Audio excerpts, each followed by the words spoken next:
চশমা চেঞ্জার আসসালামু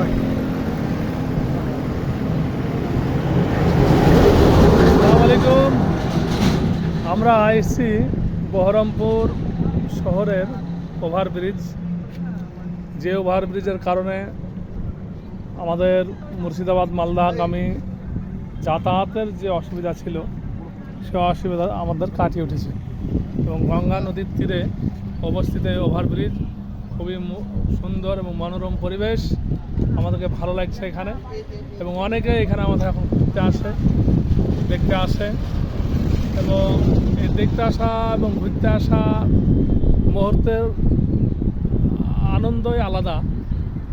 এই সন্ধ্যার মুহূর্তে এখন এই সময় আমরা গঙ্গার নদীর তীরের ঠিক ওপরে দাঁড়িয়ে গোটা শহরটা সুন্দরভাবে উপভোগ করছি।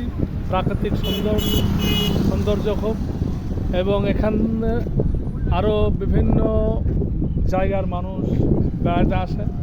আমরাও তাদের সঙ্গে আজকে এক জায়গায় হয়েছি। তারপর আমরা যাব পাপ্পু ধাবায়। সেখানে আমরা ধাবাতে কিছু খাওয়া দাওয়া করব। খাওয়া দাওয়া করার পর আবার আমরা আমাদের গন্তব্যে ফিরে যাবো ইনশাআল্লাহ।